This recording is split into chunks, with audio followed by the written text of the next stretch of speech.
Hello friends, இன்னைக்கு நம்ம cabbage வடை எப்படி பண்ணலான்னு பார்க்கலாம்.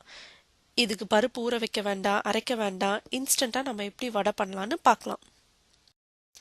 இதுக்கு தேவையான பொருட்கள்: முட்டைக்கோஸ், இதை நான் நறுக்கி வச்சிருக்கேன். வெங்காயம், பொடியாக நறுக்கின பூண்டு, பச்சை மிளகாய், மிளகாய்த்தூள், வெள்ளை ரவை, மஞ்சத்தூள், கொத்தமல்லி தழை. முதல்ல நம்ம முட்டைக்கோஸை வேக வச்சிருவோம். அதுக்கு கொதிக்கிற தண்ணியில் கொஞ்சோண்டு உப்பு சேர்த்துக்கிட்டு நறுக்கி வச்சிருந்த முட்டைக்கோஸை சேர்த்துட்டு ஒரு 10 நிமிஷத்துக்கு நல்லா வேக வச்சிருவோம். இப்போ 10 நிமிஷம் ஆயிடுச்சு. பார்த்தீங்கன்னா முட்டைக்கோஸ் நல்லா வெந்துருச்சு. இப்போ நம்ம என்ன பண்ணலான்னா, ஒரு ஸ்டீமர் பாஸ்கெட் எடுத்து அதில் இந்த தண்ணியெல்லாம் நல்லா வடிகட்டிடுவோம். இப்போ இது ஆறுறதுக்குள்ள நம்ம தாளிக்க ஆரம்பிச்சிடலாம். பேன் சூடானதும் 2 டீஸ்பூன் ஆயில் ஆட் பண்ணி அதில் நம்ம நறுக்கி வச்சுருந்த பூண்டு, பச்சை மிளகாய், வெங்காயத்தெல்லாம் போட்டு நல்லா வதக்கிப்போம். கொஞ்சம் லைட்ஸ் ப்ரௌன் கலரில் ஆகிற மாதிரி வதக்கிக்கலாம்.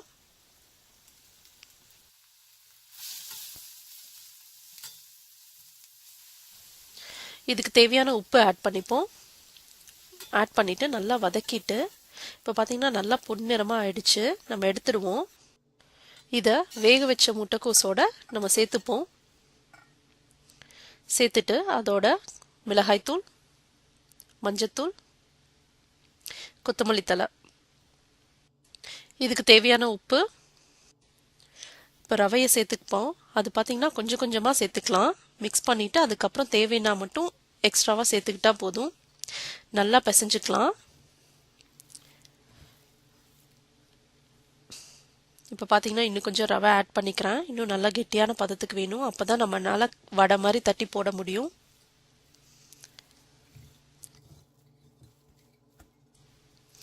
இப்போ அவ்வளோதாங்க, நல்லா கெட்டியான பதத்துக்கு வந்துருச்சு.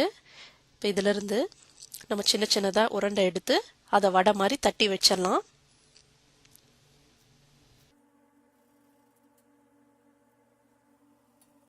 இப்போ வடையெல்லாம் தட்டியாச்சு. நம்ம ஃப்ரை பண்ண போகிறோம். சூடான எண்ணெயில் இதை போட்டு நம்ம ஃப்ரை பண்ண போகிறோம். இதுக்கு ரொம்ப எண்ணெய் தேவைப்படாது. டீப் ஃப்ரை பண்ணுற மாதிரி நம்ம எடுத்துக்க வேண்டாம். கொஞ்சமாக எண்ணெய் எடுத்துக்கிட்டால் போதும்.